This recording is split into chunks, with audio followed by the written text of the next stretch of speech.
রোধ করো, electricity bill রোধ করো, রাইজক হারাস্তি করা বন্ধ করো, রাইজক হারাস্তি করা।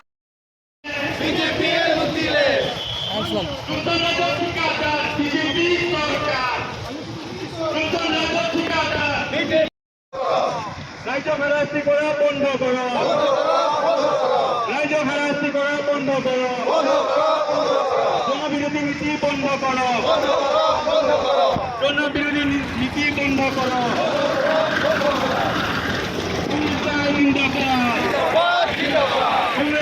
স্মাৰ্ট মিটাৰ হোৱাৰ পৰা আমাৰ যে কিমান যে কি কয় বিল বাঢ়িছে সেইটো কথা আমি নক'লেও নহ'ব, কাৰণ আজি এই স্মাৰ্ট মিটাৰে মানুহবিলাকক আমাৰ জ্বলা কলা লগাইছে।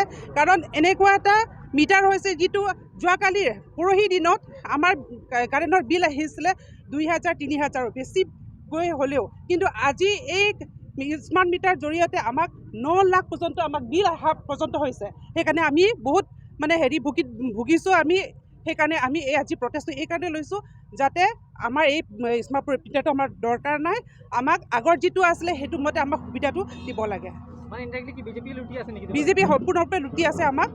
এই স্মাৰ্ট মিটাৰৰ নামত তেখেতসকলে স্মাৰ্ট মিটাৰৰ এইটো নতুনকৈ যিটো লগাইছে তেখেতসকলে এইটো ঠিকাদাৰ হিচাপে ব্যৱহাৰ কৰিছে আৰু সেই ঠিকাদাৰ তেখেতসকলে নিজেই কৰিছে।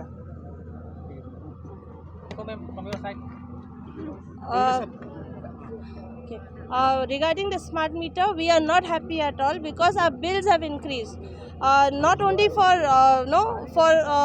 a small family, for a poor family, people who have been giving 500, 600 are now paying 3,000, 4,000. How are they going to do that? With the price rise, everything is so costly, and on top of that, now the electricity bill is also so costly. How are people going to cope with that? Now again we are accusing the BJP government because on the meters itself, in some certain meters you will see that there is Adani written on it. So they are basically giving our money to Adani again. We don't want Adani's meter out here. Who said that we want? We were happy with whatever we had. We didn't have problem. And then with the smart meter, have the electricity been better? No, it has not been better. It is still the same condition. It's summers right now. We don't have current most of the time.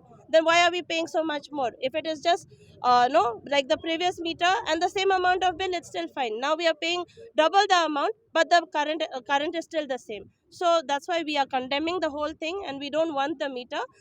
And I request the whole community to come forward with this, because it is not only the Congress party's problem, it is the community's problem. Our people are suffering, so our people need to come out for this. So my request is that. Some says that it is not, earlier the meter was also same, this is the same. Yeah, regarding that, I think Piyush Hazarika had said one day that he needs a proof that last year's bill and this year's bill, we will compare it. Okay, we'll come ahead and give you the comparison. Summers was last month also was summers, this month also is summers. Last month my bill was 3,000, this month my bill is 7,000. How is it? So the same amount of electricity is consumed in my house. So I'll tell it for my house also. Last month itself it was 3,000. This month I have to pay 7,000. How am I going to pay? Because you have spoiled the whole economy itself. The economy is not working for us, and you're going on giving us taxes and electricity bills. Everything is increasing. So our public cannot take it anymore. এতিয়া গম পাইছে যে এইটো সিহঁতে BJP চৰকাৰে সদায় কয় যে ৰাইজৰ স্বাৰ্থত কাম কৰে, কিন্তু আজি আমি প্ৰতিজন ৰাইজে যেতিয়া স্মাৰ্ট মিটাৰ চেঞ্জ কৰিছে, প্ৰতিজন ৰাইজে আজি উপভোগ কৰি আছে। য'ত প্ৰতি ঘৰত আগত আছিলে 800 টকা, 1000 টকা, 1200 টকা বিল আহিছিলে, এতিয়া প্ৰতি ঘৰত 3000, 4000, 5000 লৈকে বিল আহি আছে। কেতিয়াবা ঘৰত বন্ধ, কিন্তু বিল অট'মেটিক বনি যায়, কেনেকৈ বনি যায় নাজানো। তো ইয়াৰ পৰিপ্ৰেক্ষিতত গম পোৱা গ'ল যে এইটো মিটাৰ লুণ্ঠনৰ মিটাৰ, আৰু ইয়াৰ বেক সাইডত আছে বিজেপি চৰকাৰ। আৰু বিজেপি চৰকাৰৰ যিমান নীতি হৈছে, সিহঁতে কয় ৰাইজৰ স্বাৰ্থত সিহঁতে কাম কৰে, কিন্তু ইয়াত পৰিলক্ষিত হৈছে যে ৰাইজৰ স্বাৰ্থত নহয়, লুণ্ঠনৰ স্বাৰ্থত কাম কৰে, পুঁজিপতিৰ স্বাৰ্থত কাম কৰে। পুঁজিপতিক ফায়দা দিবৰ কাৰণে সিহঁতে পুঁজিপতিৰ যোনখিনি মিটাৰ, এইটো আমি মিটাৰটো গম পাওঁ যে আদানীৰ মিটাৰ সিহঁতৰ মিটাৰ হয়, সিহঁতৰ কোম্পানীৰ মিটাৰ হয়। সেইটো কাৰণে আদানী হ'ল বিজেপি চৰকাৰৰ পুঁজিপতি পাৰ্টনাৰ। সিহঁতক ফায়দা মুনাফা দিবৰ কাৰণে ৰাইজক ৰামঠগন দি আছে, ৰাইজক লুণ্ঠন দি আছে। তাৰ বিৰুদ্ধে আজি যুৱ কংগ্ৰেছ, জিলা কংগ্ৰেছে আজি প্ৰতিবাদী কাৰ্যসূচী হাতত লৈছে। আৰু ইয়াৰ পৰিপ্ৰেক্ষিতত যদি এই চৰকাৰখনে ইয়াৰ বিৰুদ্ধে কোনো পদক্ষেপ নলয়, স্মাৰ্ট মিটাৰ যদি এক্সচেঞ্জ নকৰে, পুনৰ আগৰ মিটাৰ যদি লগাই নিদিয়ে, এই প্ৰতিবাদী কাৰ্যসূচী আগত আৰু জোৰদাৰ আমি কৰিম বুলি আমি হুকিয়াই দিছোঁ। মই জিলা যুৱ কংগ্ৰেছৰ স্পক পাৰ্চন, অসম প্ৰদেশ যুৱ কংগ্ৰেছৰ স্পক পাৰ্চন, জিলা ইনচাৰ্জ। ধন্যবাদ।